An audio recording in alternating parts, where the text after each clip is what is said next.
Would you all please be seated?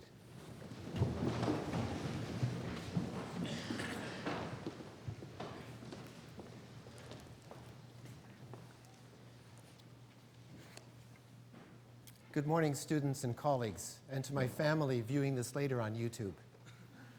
Exactly 1 year ago today, I was in the airport in Seoul, Korea, with my partner, Joanne. We were boarding a flight back to Canada. Joanne and I had spent 8 months volunteering in and traveling through Southeast Asia. It felt strange and exciting to be heading back to Canada after being away for so long. We were looking forward to seeing our kids, our family, and our friends. But we were also feeling a little melancholy about leaving behind the adventure of travel and the new experiences.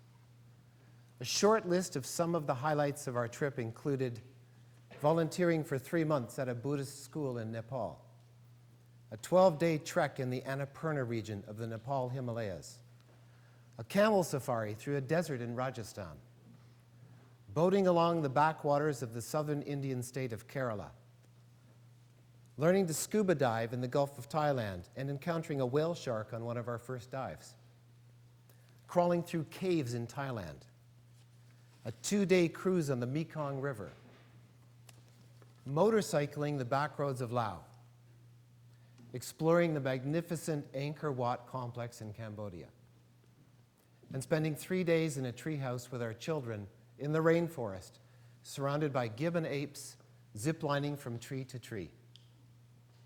I had eaten insects, experienced at least 8 bouts of traveler's diarrhea, lost a good deal of weight, and suffered a second-degree burn to the bottom of my foot in a fire ceremony in which a man transformed into a deity before me.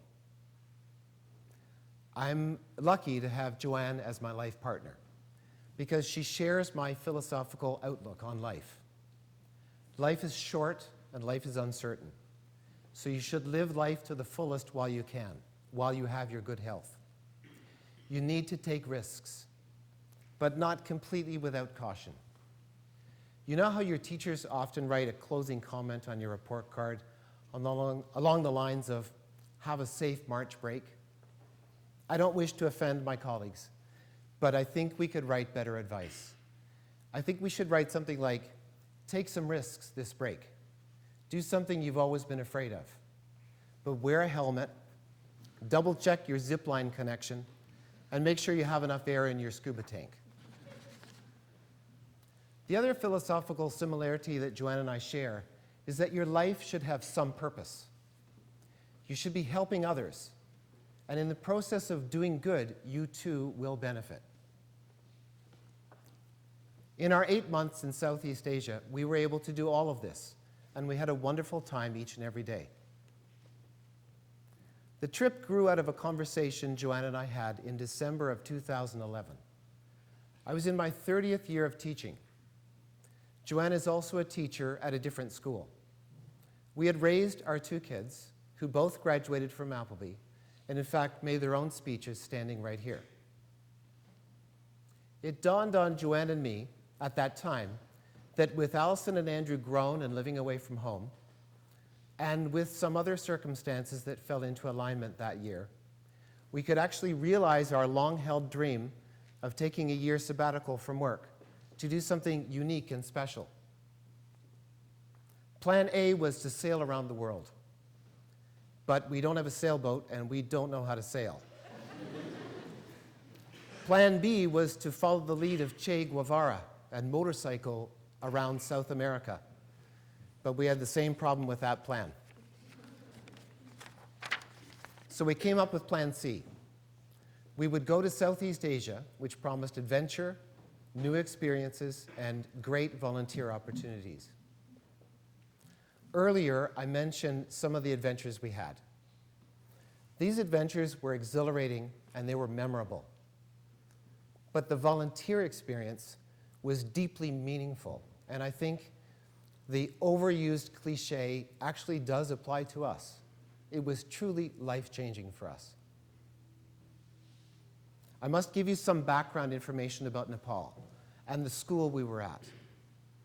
The school is in the capital city, Kathmandu, nestled in a valley just south of the mighty Himalayas.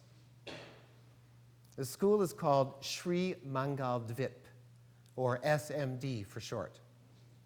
The name translates to something along the lines of respected facility providing light.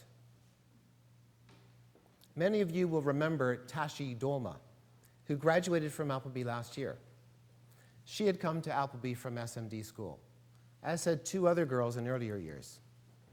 And now we have another SMD student with us, Kunsung Lama, who is in Upper 1 this year. Another connection we have to SMD school is that some of you went there last year as part of the Outdoor Ed Service Project. The founder of SMD school is a high-ranking Tibetan Buddhist monk named Rinpoche. He had escaped from Tibet when China invaded in 1959. And since that time, he's worked tirelessly to preserve the culture, language, and traditions of Tibetan Buddhism, practiced by the people living in the high mountain areas of Nepal. SMD school provides an education to children from the high mountain villages where schools and teachers are scarce, where some kids either don't go to school at all or maybe only attend a handful of years before being needed to work on the farm.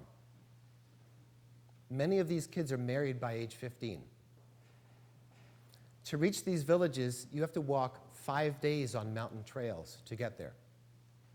There's no electricity, there's no telephone, and there's no internet.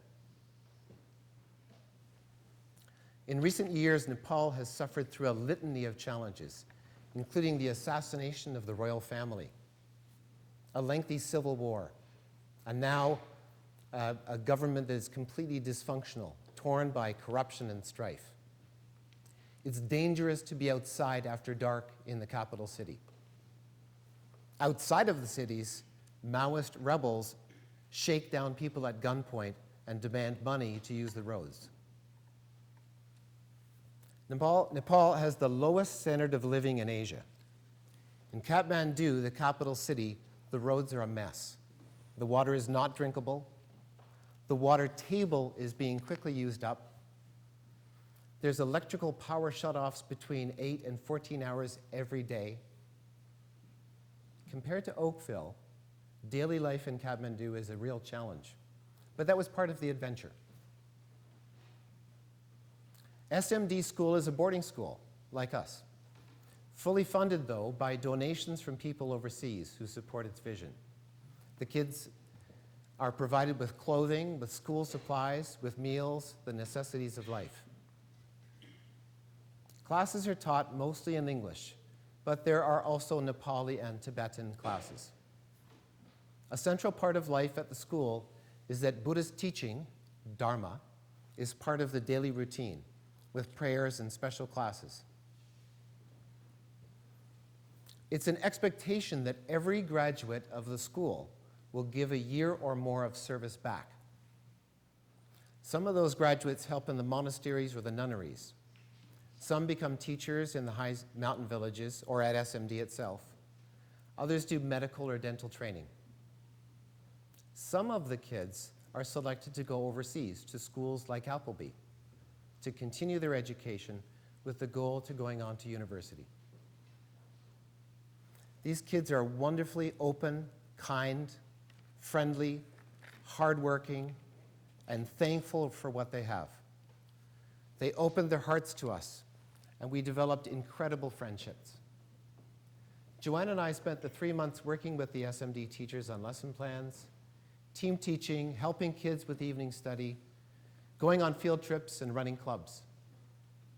I ended up teaching a few weeks of math and computer science and geography when the Nepali teachers were not able to be at school. We cherished our time there. And leaving SMD was the hardest day of the entire 8 months. There were lots of tears as we said goodbye to each class. We sang songs, we took lots of photos. At that time, I had no idea that one of my SMD students would soon be coming to Canada, and I would become both her advisor and her guardian. Joanne and I spent the next 5 months traveling through India, Thailand, Laos, and Cambodia. We had so many adventures, and we saw some incredible sights.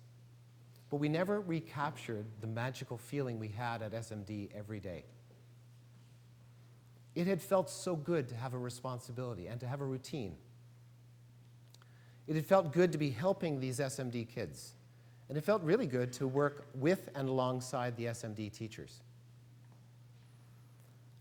I don't know that Joanne and I, as individuals, had a significant impact on these kids, but without a doubt, we were part of a larger community that was making a massive difference in the lives of these kids, their families, and their villages. In thinking back about our sabbatical, Joanne and I realized that it was the combination of doing voluntary service at SMD and experiencing many adventures that made this year so wonderful for us. If we had only volunteered at SMD for the 8 months, it would have felt like a normal school year. And if we'd only had those fun adventures, I think we would have come home feeling a little bit empty. I hope that every one of you has a list of things you want to do in your lifetime, a bucket list. Be sure to fill your bucket with a balance of adventures and service to others. Thank you. Would you please stand and sing hymn 572?